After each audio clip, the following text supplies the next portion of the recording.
Hello everyone, welcome back. In this video, we are going to solve the problem container with most water using the two-pointer pattern.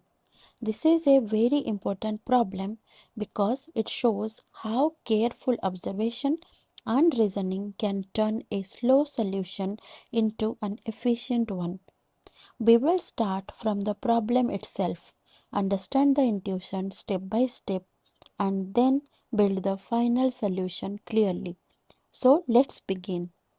Feel free to adjust the playback speed as you like.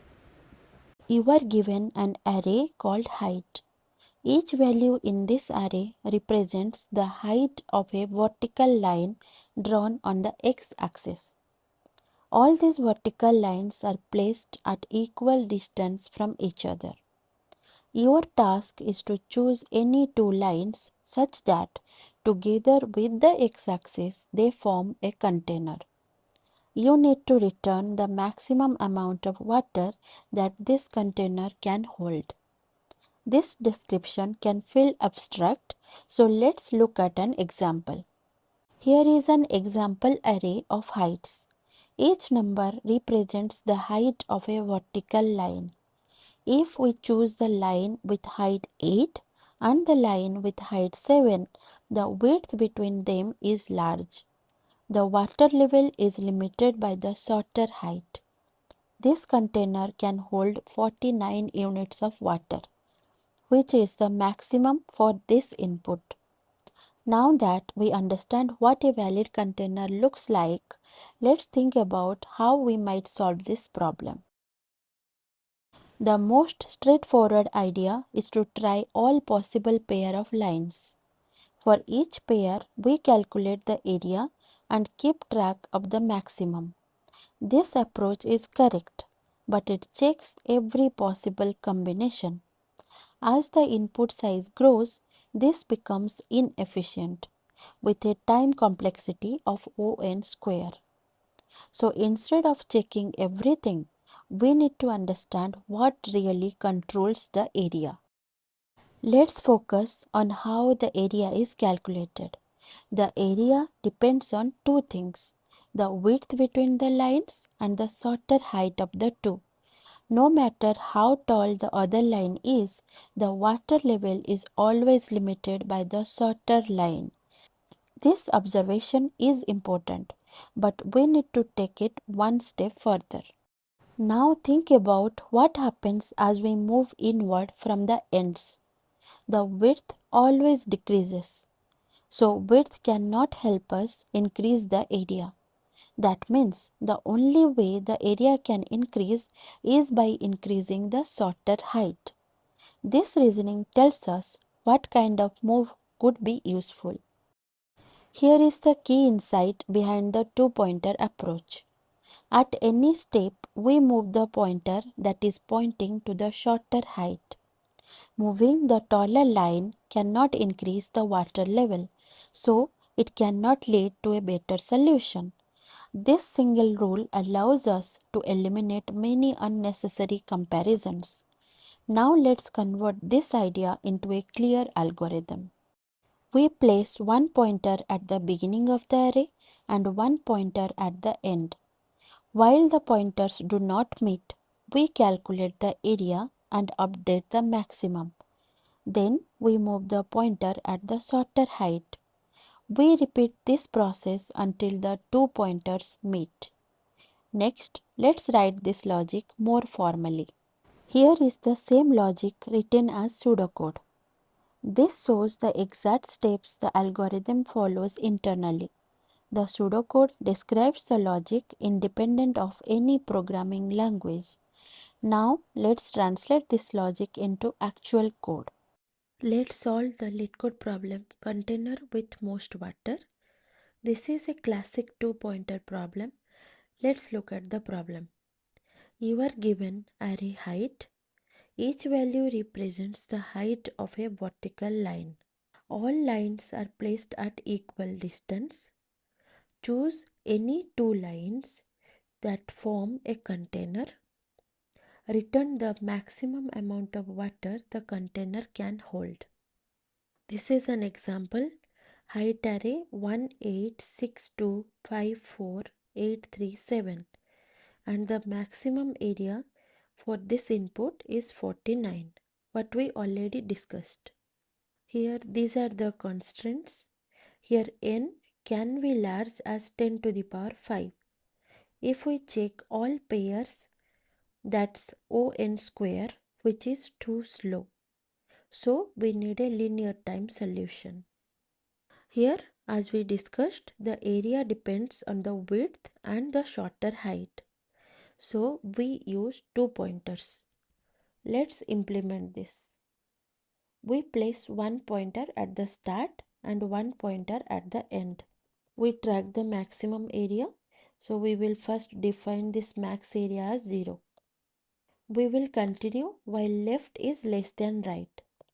At each step, we will find the width, we will find the height, which is the minimum between left height and the right height, and we will calculate width times the shorter height.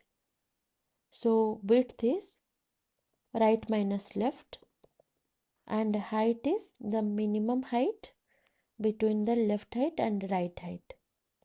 Calculate the area as width into mean height, and max area we will update as the maximum between max area and area. Now we will move the pointer at the shorter height. So if height at left is less than height at right, that means left side height is less, so we will move the left pointer. Otherwise, we will move the right pointer. And finally, when the pointers meet, we return the result, which is the max area. The code is short, but the movement of pointers matter. Let's run it. Code ran successfully. Let's submit it. It submitted successfully as well.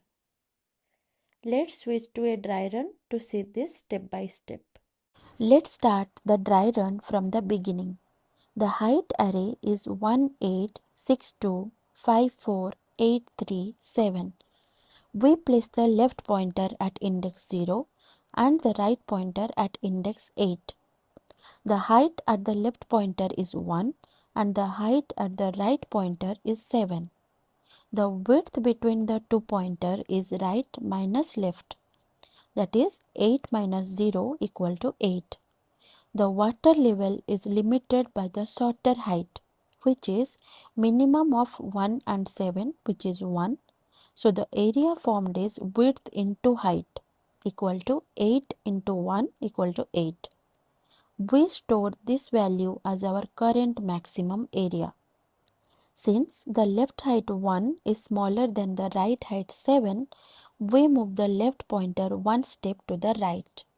Now the left pointer moves to index 1 and the right pointer remains at index 8. The height at the left pointer is now 8 and the height at the right pointer is still 7. The width is now right minus left, which is 8 minus 1 equal to 7.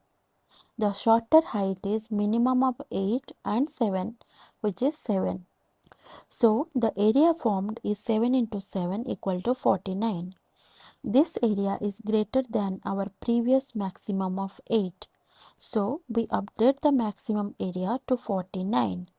Now the shorter height is on the right side because 7 is less than 8. So we move the right pointer one step to the left. From this point onward, the same logic keeps repeating. I will go through the remaining steps a bit faster. If you are already comfortable with how the pointers move and how the area is calculated, you can skip ahead to the summary slide.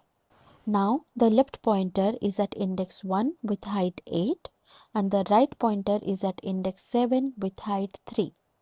The width is 7 minus 1 equal to 6 and the shorter height is 3. So the area is 6 into 3 equal to 18, which is smaller than 49. So we do not update the max area. Since the right height is smaller, we move the right pointer. Now the left pointer is at height 8 and the right pointer is at height 8. The width is 6 minus 1 equal to 5 and the area is 5 into 8 equal to 40. This is still smaller than 49. Both heights are equal, so we move one pointer. Here, the right pointer.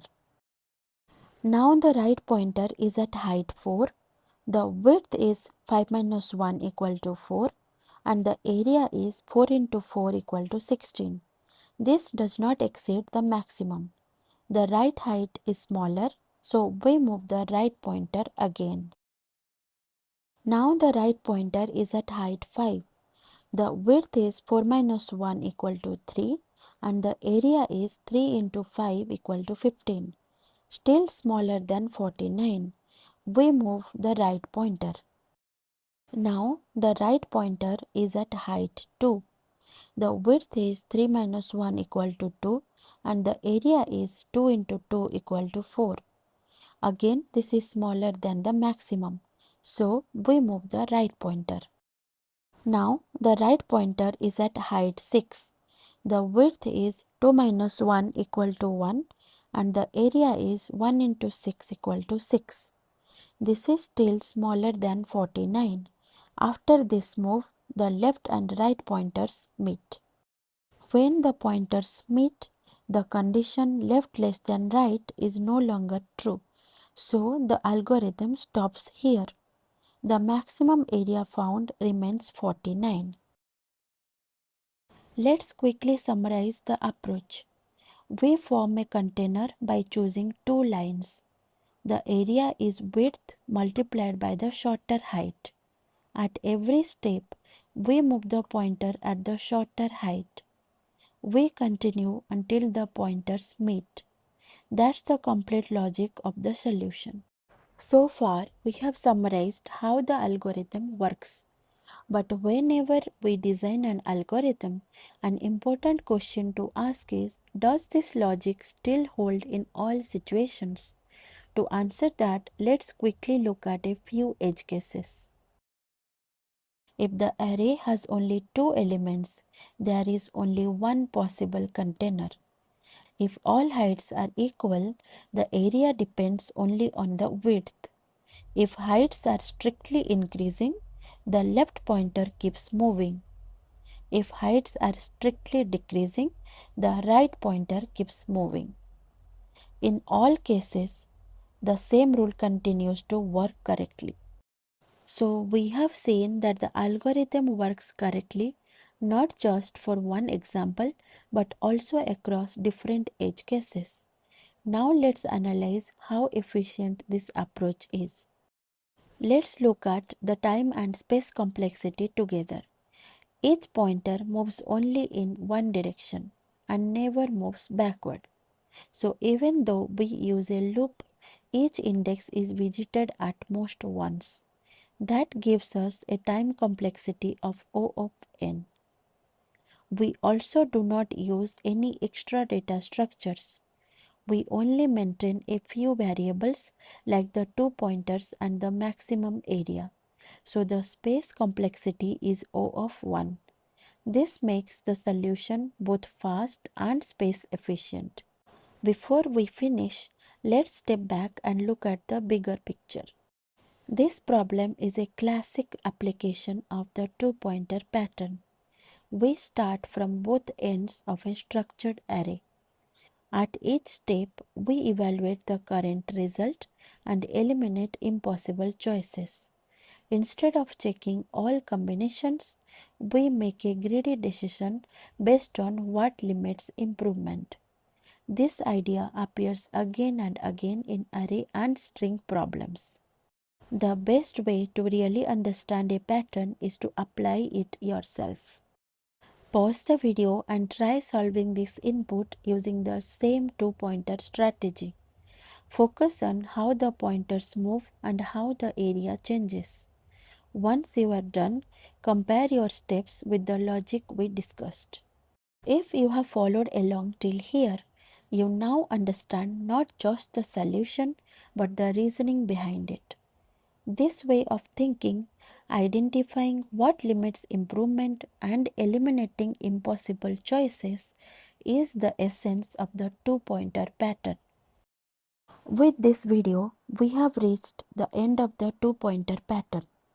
You have now seen how this pattern works for simple cases all the way to more reasoning heavy problems like container with most water.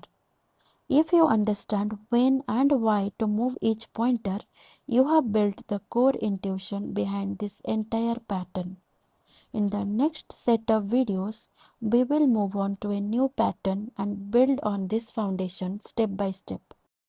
If this series helped you, you can like the video and subscribe to continue learning. See you in the next one.